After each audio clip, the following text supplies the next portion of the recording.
I got a question for you. Have you begun to prepare your heart spiritually for Easter? Now, if you're like me, probably not. Haven't really thought about it. But in my times with the Lord recently, He's just spoken to me. He says, Gary, why don't you prepare for Easter differently this year than what you've done in the past? And as I thought about it, I thought, how do I do that? Well, I know my wife, Miriam, raised in a Lutheran church, used to celebrate Lent. And so I go, is that what you have for me, God? And He really made it clear that I should observe Lent. Now, I didn't know what Lent was. I'd never done that before. And so I had to research it to figure out what Lent is all about. And so let me just share that with you. Lent is simply about fasting. It's about giving up something. Sometimes food, maybe not food, maybe something else.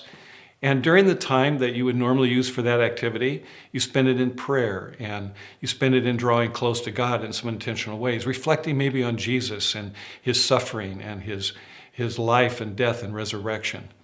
And it starts on February 14th. Yes, yeah, I know that's Valentine's Day, but it starts on February 14th.